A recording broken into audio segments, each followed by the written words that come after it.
Assalamualaikum warahmatullahi wabarakatuh. Kali ini saya akan membahas mengenai apa itu namanya khitbah. Nah,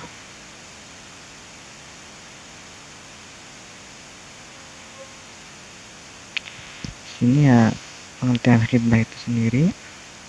Khitbah adalah mengungkapkan keinginan untuk menikah dengan seseorang perempuan tertentu dan memberitahukan keinginan tersebut kepada perempuan tersebut dan walinya.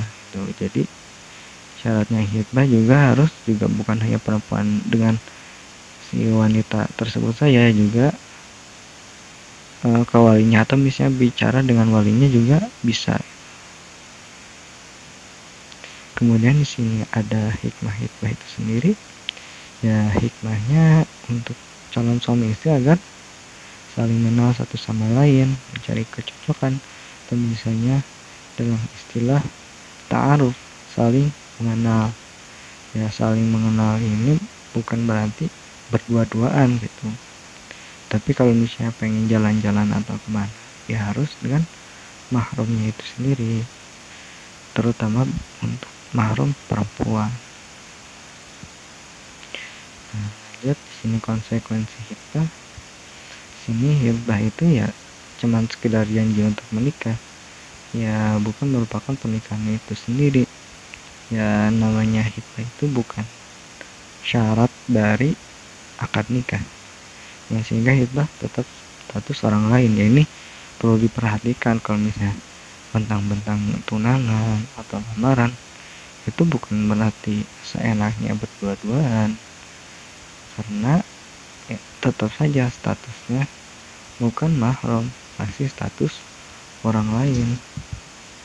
Nah, kemudian si lelaki diperbolehkan wanita sebatas yang diperbolehkan syariat.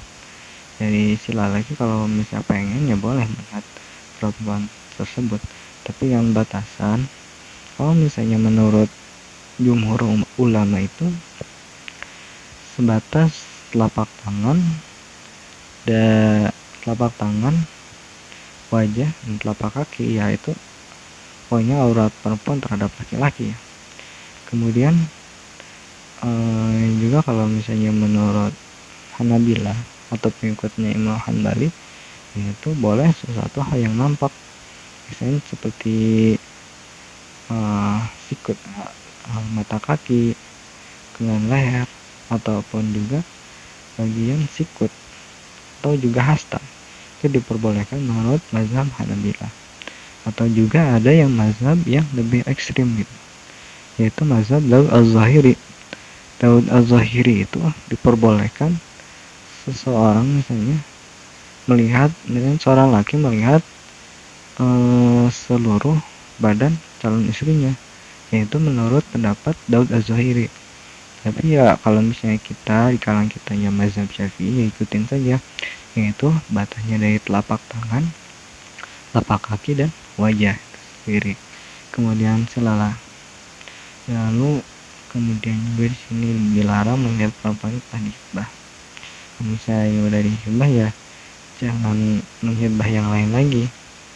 Kalau misalnya pengen yang lain berarti harus dibatalkan dulu.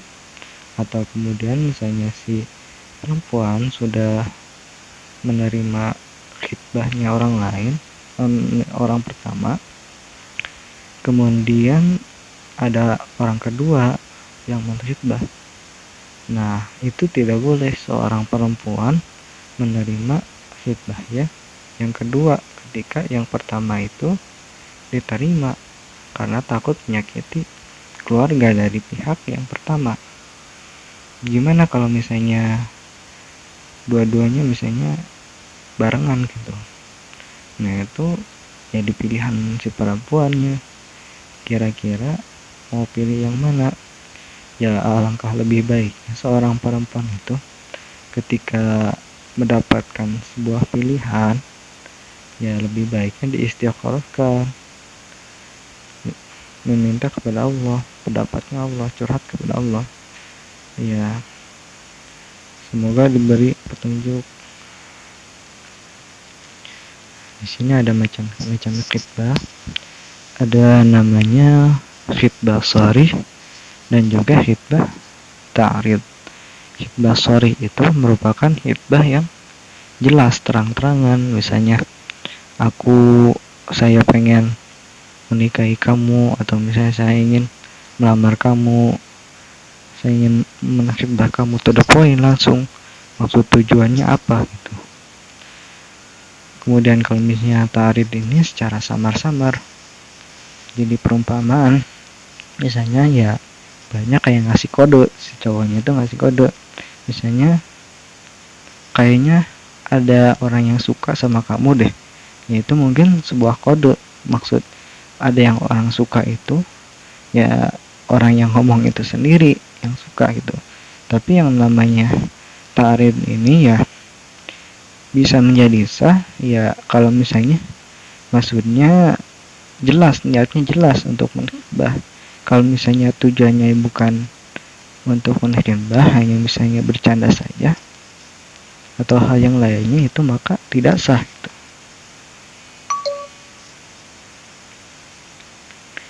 Lalu kemudian di sini kriteria perempuan yang hendak dihibah itu ya ini anjuran saja ya. Pertama, punya agama dan qanaah. Yang namanya mempunyai agama itu gak harus ilmunya banyak, tapi ya yang terpenting yaitu akhlaknya baik. Kemudian subur, ya kalau dilihat kesuburan seorang wanita ya bisa dilihat dari seberapa banyak keturunannya. Kalau misalnya dari keluarganya misalnya banyak adiknya, ya banyak adik atau juga kakaknya, banyak saudaranya, insya Allah keturunannya juga dapat yang banyak. Kalau misalnya sedikit ya kemungkinannya juga sedikit. Oke, subur, kemudian perawan, jadi anjurkan perawan untuk dihibah itu. Kemudian dianjurkan juga berasal dari ya keluarga baik-baik. Kemudian ya cantik, ya memilih perempuan yang cantik itu juga merupakan kesunahan. Kemudian juga bukan kerabat dekat.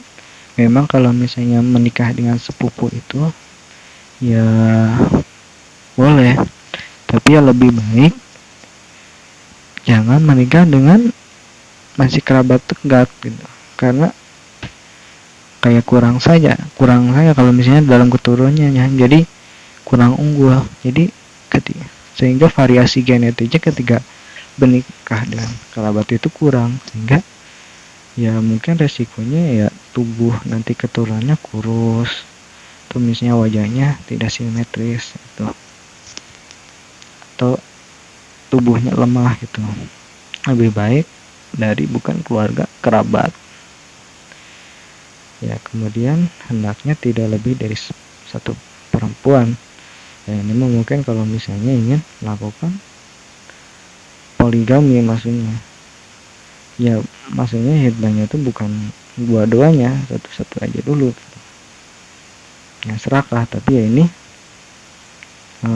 kalau misalnya gak sanggup, gak bisa berbuat adil ya jangan dilakukan. Yang diutamakan itu yaitu yang ini, yang punya agama yang qanaah, yang paling utama. Yang kedua kemudian yang berasal dari keluarga yang baik-baik. Yang namanya antara hubungan suami istri itu bukan hanya sekedar laki-laki perempuan saja atau suami istri, tetapi juga ada hubungan keluarga besar gitu.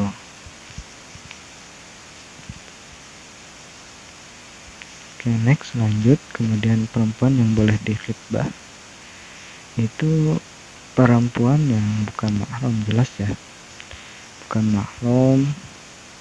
Kemudian belum ada laki-laki lain yang menghitbah dan belum diterima khitbah orang pertama. Ya maksudnya kalau tadi sudah dijelaskan ya, kalau misalnya sudah diterima khitbahnya yang pertama itu tidak boleh menerima yang kedua, kecuali misalnya yang pertama itu belum diterima. Nah itu silakan, bisa saja, tapi ya takutkan kalau seperti itu menyakiti hati dari pihak yang pertama. Lebih baik kalau misalnya langsung ditolak, ya langsung ditolak gitu. Jangan menunggu orang gitu. Nunggu itu ya bikin sakit. Udah ditungguin, malah ditolak. Terus bukan di masa iddah, itu juga penting. Lalu kemudian membatalkan khitbah serta pengaruhnya, yaitu laki-laki boleh meminta hadiahnya kembali apabila yang menolak adalah dari pihak perempuan. Ya dari hadiahnya itu berarti hadiah pinangannya, itu hadiah diterimanya pinangan si lelaki itu. Kalau misalnya mungkin diterima terus kasih hadiah, itu silakan. Tapi kalau misalnya hadiah-hadiah yang lain, misalnya hadiah pas lagi misalnya ada yang pacaran, itu ya beda lagi gitu. Misal misalnya ada orang pacaran bertahun-tahun, bukan pas khitbah ditolak, ya harus dibalikin semuanya itu. Nah itu salah ya gitu. Yang dimana meminta hadiahnya itu ketika ya di pas mengkhitbah, hadiah yang mengkhitbah gitu. Yang selebihnya misalnya itu mungkin hanya hadiah biasa gitu. Kemudian tidak berpengaruh terhadap akad nikahnya. Ini sudah dijelaskan, namanya akad nikah, namanya khitbah itu hanya opening atau mukaddimah, hanya pengenalan yang tujuannya untuk saling mengenal antara laki-laki dan perempuan, saling mencocokkan diri. Lalu kemudian di sini lanjut kafaah. Kafaah itu ya disini bisa diartikan sebagai kesetaraan suami terhadap istrinya. Kafaah menjadi pertimbangan dalam pernikahan, bukan soal keabsahan. Namun hal tersebut merupakan hak calon istri dan wali, maka mereka berdua berhak menggugurkannya. Ini kafaah, ini kesetaraannya boleh gitu. Misalnya si perempuannya dari pihak orang kaya atau pejabat, kemudian berpendidikan, silahkan ya kalau mau misalnya pengen syaratnya itu ya sama derajatnya, berpendidikan, punya jabatan tinggi, ya mapan, kemudian ya pinter misalnya sarjana, itu silakan. Tapi ya itu terserah kembali lagi. Kalau misalnya itu bukan hal kafaah, itu bukan syarat sahnya nikah, tapi lebih ke syarat luzum, syarat kelaziman, kelanggengan. Atau misalnya umurnya pengen sama, ya silakan, itu tergantung pilihan. Mau misalnya pengen setara juga silakan, mau enggak ya gak apa-apa. Terima kasih. Sekian, mohon maaf apabila ada salah-salah kata. Wallahu muwaffiq ila wa aqwamit thoriq. Wassalamualaikum warahmatullahi wabarakatuh.